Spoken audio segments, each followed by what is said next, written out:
ছোট রানীকে শাস্তি দিয়ে ছোট রানীর জায়গায় নেত্রী হলো ফুলকি। হ্যাঁ বন্ধুরা, এমনটাই দেখা যাবে। তাই সম্পূর্ণ জানতে ভিডিওটিতে লাইক দিয়ে চ্যানেলটি সাবস্ক্রাইব করে দেখতে থাকুন। গল্পের শুরুতে দেখা যাবে কোর্টের মধ্যাহ্নভোজের বিরতি দেয়। তারপরে ফুলকিকে নিয়ে রোহিত ছোট রাজাবাবু সহ বাইরে আসে। তারপরে ফুলকি সম্পূর্ণ ভেঙে পড়ে। তখন ছোট রাজাবাবু রোহিতকে বলে, রোহিত, তুমি বরং ফুলকিকে একটু কিছু খাওয়ানোর ব্যবস্থা করো। মেয়েটা একদম ভেঙে পড়েছে। ঠিকই তো, এটা তো হওয়ারই কথা।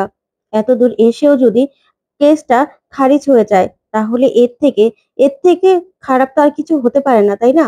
তখন ফুলকি বলে, কি করব আমি কিছুই তো বুঝতে পারছি না। আচ্ছা স্যার, ওই ডক্টরকে আনানো যায় না? তখন রোহিত বলে, ফুলকি, ওই ডক্টর এসেই বা কি বলবে বলো তো? উনি এসে তো বলবেন যে আংশিক স্মৃতি ফিরে এসেছে। তখন তো কোর্টের আরো সবটা ঘেটে যাবে। তারপরেও ধানু আপিল করেছে। আসতে বলেছি সে ডক্টরকে। আসছে। তখনই ফুলকি বলে, স্যার আমার না কিছু ভালো লাগছে না। আচ্ছা কাকাবাবু, আপনি না বাবার কাছে যান। তখনই রোহিত বলে, হ্যাঁ কাকাবাবু, আপনি বরং বড় রাজাবাবুর কাছে যান। কারণ বলা তো যায় না। এদিকে কোর্টের মোড় ঘোরানোর জন্য কি থেকে কি হয়ে যাবে ঠিক তো নেই। তখন ছোট রাজাবাবু বলে, আচ্ছা ঠিক আছে, তাহলে আমি বরং দাদার কাছে যাচ্ছি। তোমরা এই দিকটা সামলাও, ঠিক আছে? এই বলে ছোট রাজাবাবু বড় রাজাবাবুর কাছে চলে যায়। তারপর ফুলকি বলে, স্যার কি করবো বলুন তো? এভাবেই কি তাহলে হেরে যাব? তখন তমাল বলে, আচ্ছা ফুলকি, তুমি চাটা খেয়ে নাও। এত চিন্তা করো না, কিছু না কিছু ব্যবস্থা ঠিক হবে।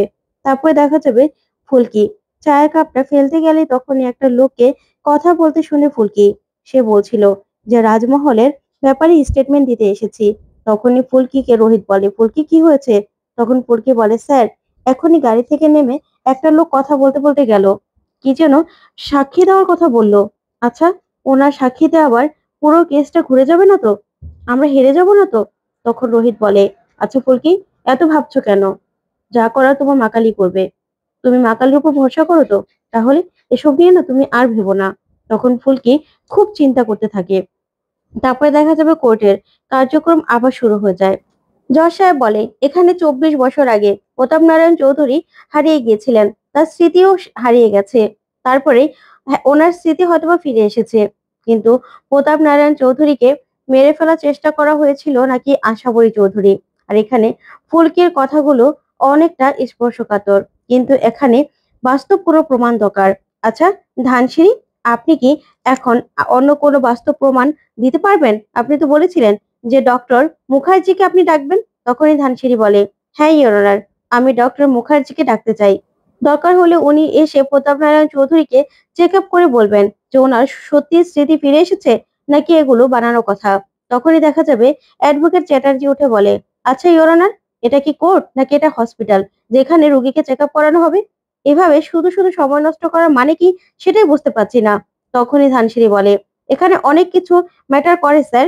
কেন? আপনি তো বললেন যে আমাদের আমাদের সাক্ষী নাকি সাজানো, যিনি প্রতাপ নারায়ণ চৌধুরী, যার স্মৃতি ফিরে এসেছে, কিন্তু আপনি বিশ্বাস করতে চাইছেন না। যখন আপনি বিশ্বাস করতে চাইছেনই না, তাহলে তো এখানে চেক আপ করানোর দরকার আছে, তাই তাই নয় কি? তখনই জজ সাহেব অনুমতি দেয়। তারপর দেখা যাবে সেই ডক্টর আসে। ডক্টর আসলেই জজ সাহেব জিজ্ঞাসা করে, আচ্ছা সত্যি কি প্রতাপ নারায়ণ চৌধুরীর স্মৃতি ফিরে এসেছে? তখনই ডক্টর বলে, হ্যাঁ ইওর অনার, এখানে প্রতাপ নারায়ণ চৌধুরী সনাতনের ব্যাপারে যা যা বলল সেটা একদমই উড়িয়ে দেওয়ার মতো নয়। আর এখানে তাকে কিছু শিখিয়ে দেওয়া হয়নি। হ্যাঁ সত্যিই তার মনে পড়েছে, আংশিক স্মৃতি মনে পড়েছে।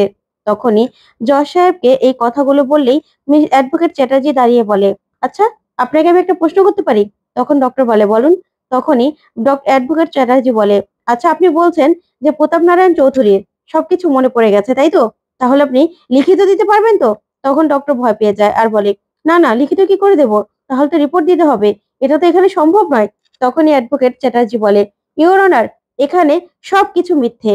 এই মামলাটার কোনো রকম কোনো সত্যি নেই। তাই আমি আবারও কোর্টের কাছে আবেদন করছি, আমার মক্কেলকে এই কেস থেকে মুক্তি দেওয়া হোক। এই কেসটা খারিজ করা হোক। শুধুমাত্র আমার মক্কেলের এই কেস থেকে বেল পাওয়ার কথা বলছি না, এই কেস থেকে মুক্তি পাওয়ার কথাই বলছি। তখনই এই কথাগুলো শুনে ধানু অবাক হয়ে যায়। তখনই ফুলকি রোহিতকে বলে, স্যার, তাহলে কি কোনো আশা নেই? ম্যাডাম কি সত্যি সত্যি এখান থেকে ছাড়া পেয়ে যাবে?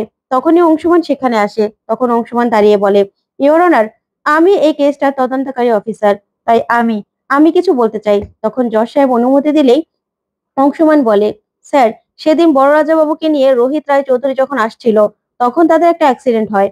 আর পুলিশ তদন্ত করে, মানে আমরা তদন্ত করে এটা জানতে পেরেছি যে সেই অ্যাক্সিডেন্টটা কেউ ঘটিয়েছে। তাই আমি আমি কিছু সময়ের আবেদন করছি। এই কেসটা তদন্ত করা দরকার আছে। তখনই অ্যাডভোকেট চ্যাটার্জি বলে, ইওর অনার, এখানে এটার সময় দরকার, ওটার সময় দরকার, এই বলে বলে আমার মক্কেলকে ফাঁসানো হচ্ছে। এই কেসটার কোনো রকম কোনো সত্যতা নেই। তার জন্যই আমার মক্কেলকে শুধু শুধু ফাঁসানো হচ্ছে।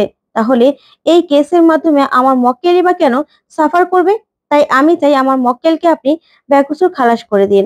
তখনই দেখা যাবে জজ সাহেব বলে, শুনুন মিস্টার চ্যাটার্জি, এই কেসটা না এতটাও সহজ নয়। আশাকরি চৌধুরীর নামে অনেক রকম কেস রয়েছে। তারপর জজ সাহেব বলে, তাহলে ধানসিঁড়ি, আপনি কি আর কোনো সাক্ষী পেশ করতে পারবেন? তখন ধানসিঁড়ি বলে, না ইওর অনার।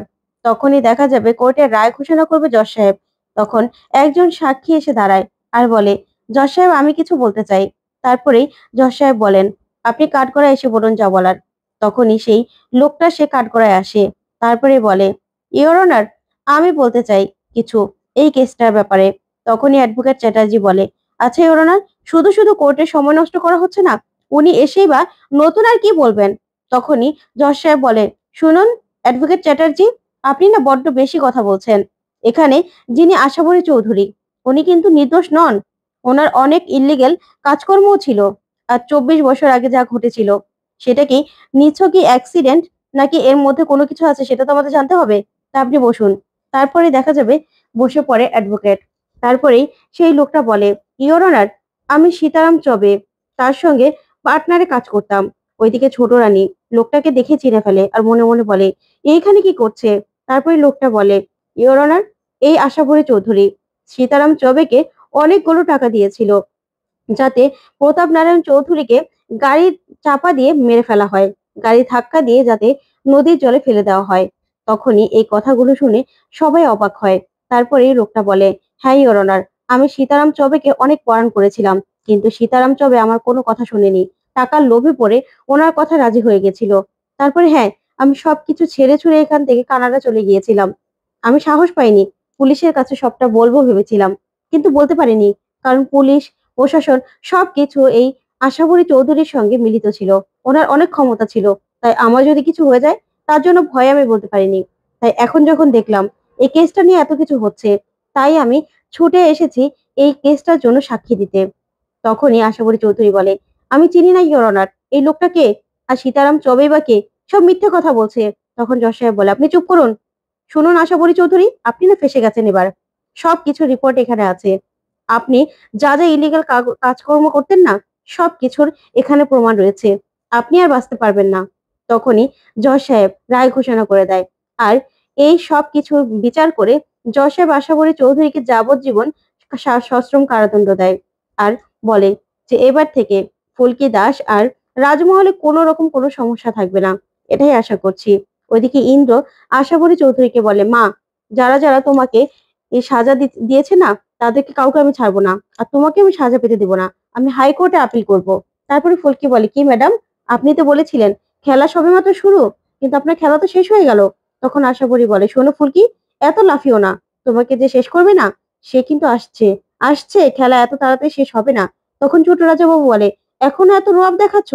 তারপরে দেখা যাবে রাজমহলে প্রেস কনফারেন্সের ব্যবস্থা করে ছোট রাজাবাবু। তখন সব সাংবাদিকরা এসে ফুলকিকে সবটা জিজ্ঞাসা করতে থাকে। তখনই কেউ একজন ফুলের তোড়া নিয়ে ফুলকির সামনে আসতে থাকে। তো বন্ধুরা, সেটাই কি তাহলে আসল শত্রু? তোমাদের কি মনে হয়? কমেন্ট করে জানাও। ধন্যবাদ।